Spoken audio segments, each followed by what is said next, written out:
போக மாட்டேன். ஓ அன்பை விட்டு என்றும் நான் செல்ல மாட்டேன். கிறிஸ்துவுக்குள் மிகவும் பிரியமான என் அன்பு சொந்த பந்தங்களே, My dear friends in Jesus Christ, உங்கள் யாவரையும் ஆண்டவராகிய இயேசுவின் நாமத்தினால் அன்பின் வாழ்த்துக்கள். we are greeting you in the name of our Lord Jesus Christ. சில நேரங்கள் உங்கள் வாழ்வில் Sometimes in our lives, எதையும் சாதிக்க முடியாத ஒரு நுகங்கள் காணப்படும் என்று சொன்னால், we cannot succeed in any matters. இது என் வாழ்வில் மிகப்பெரிய பிரச்சனையாக இருக்கிறது. We find that as a very big problem in our life. ஒரு எரிகோ மதிலை போல என் வாழ்வில் நின்று கொண்டிருக்கிறது. It stands like a Jericho wall. யோர்தானுக்கு முன்பாக நின்று கொண்டிருக்கிற போல சூழ்நிலை அமைகிறது. It's like standing in front of the Jordan River. பார்வோன் எனக்கு பின்னாடி வந்து என்னை பயமுறுத்துகிறதை போல ஒரு சூழ்நிலை காணப்படுகிறது. It's like Pharaoh is standing behind us. அப்படிப்பட்ட சூழ்நிலை நீ காணப்படுகிறாயா? Whether you are in the situation like that, இன்றைக்கு தேவன் அதை தாண்டும்படியான பலனை கொடுப்பார். today God will make a way to.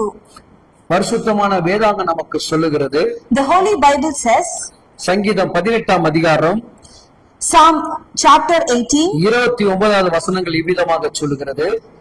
29th verse 29 says, உம்மாலே நான் ஒரு சேனைக்குள் பாய்வேன், என் தேவனால் ஒரு மதிலை நான் தாண்டுவேன். with your help I can advance against a troop, with my God I can scale a wall. என் அன்பான தேவ பிள்ளையே, My dear friends in Christ, உன்னால் எல்லாவற்றையும் செய்ய முடியும் என்று கர்த்தர் சொல்லுகிறார். God is saying to you today that you can do all things through Christ. உனக்கு முன்னாடி இருக்கிற பிரச்சனைகள் உனக்கு பெருசாகவே இருக்காது. The problems before you will not be a big task for you.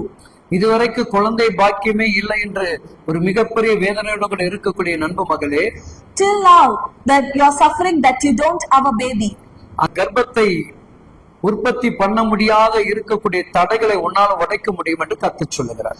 God is saying to you today that you can reproduce a daughter or a son.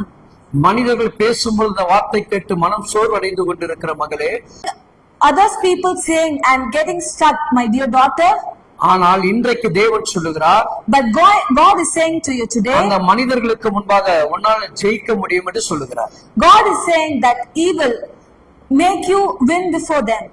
ஏன்னா அன்னாளுடைய வாழ்வில் அதுதான் நடந்தது. Because Anna was suffering like this. நிந்தைகள் அடைந்தவள், She was suffering from, அவமானங்களை சுமந்தவள், she was holding hatred, ஆனாலும் but அவள் தேவனை மீது நம்பிக்கை வைத்தாள். she believed in the Lord. தேவனுடைய ஆலயத்துக்குள் ஓடினாள். She went to the holy temple. தன் இருதயத்தின் பாரங்களை அவர்கிட்ட இறக்கி வைத்தாள். She laid down the burden before the Lord. அதுக்கப்புறம் வாழ்வில் பார்த்தீர்கள் என்று சொன்னால், Afterwards, when we see, மிகப்பெரிய ஒரு மாற்றங்கள். there was a big change. எப்பொழுது When தேவனுடைய வார்த்தைக்கும் we hear Lord's தேவ word, சமூகத்தையும் when we seek God's presence, நீங்கள் நேசிக்கும் போது when you love God, தேவன் எல்லாவற்றையும் மாற்றி கொடுப்பார். God will change everything. அங்க இருக்கிற தேவ மனிதன் சொல்லுகிறான், The Lord's person said, கர்த்தர் உன் விண்ணப்பத்தை கேட்டார், God heard your prayers. நீ சமாதானத்தோடு கடந்து போ.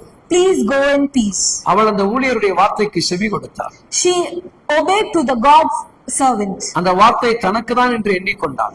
She believed that the word was for her. நடந்தது என்ன தெரியுமா? Do you know what happened? ஒரு அழகான ஒரு ஆண் பிள்ளையை பெற்றெடுத்தார். She got a beautiful boy child. என் அன்பு சகோதரியே, My dear daughter, குழந்தை பாக்கியம் இல்லாத என் சொந்த பந்தங்களே, those who don't have a child, இன்றைக்கு தேவன் உங்களுக்கு சொல்லுகிறார், today the Lord is saying to you, இந்த ஆண்டு நிச்சயமாக உங்கள் கர்ப்பங்கள் திறக்கப்படும். this year for sure you will produce a child. ஒருவேளை உறவுகளுக்கு முன்பாக அவமான நிந்தைகள் அடைந்திருக்கலாம். Sometimes you are being ashamed of yourselves before your relatives. ஆனாலும் But இன்றைக்கு தேவன் today God, உன் விசுவாசத்தை கொண்டு by seeing your belief, இது அனைத்தையும் ஆட்சி கொடுப்பார். He will change everything. உன் வாழ்க்கையே மாறும். Your life will change. உறவுகளுக்கு முன்பாக மேன்மை பெறுவாய். You will be exalted before your relatives. ஒருவேளை அவர்கள் குழந்தையை வைத்து உன்னை ஒரு விதமாக கிண்டல் பண்ணியிருக்கலாம். Sometimes they may be have knocked you because you don't have a child. அதை தாண்டி தேவன் உன் குழந்தையை கிரியை செய்ய போகிறார். He will going to do wonders by giving you a child. உனக்கு பிறக்கக்கூடிய குழந்தை மாபெரும் தீர்க்கதரிசியாக மாற்றுவார். boy or a girl you're going to get will be a prophecy. இன்றைக்கு தேவன் அதை தான் உங்கள் ஒவ்வொருவருக்கும் செய்ய போகிறார். The Lord is going to do for that to you today. எல்லாவற்றையும் தாண்டுங்கள். Please let go of all things. உங்களால் எல்லாமே முடியும். You can do all things. உங்களோடு இருக்கிறவர் Because the Lord who is with you, மிகவும் பெரியவர். He is a great Lord. Amen. Amen. Amen.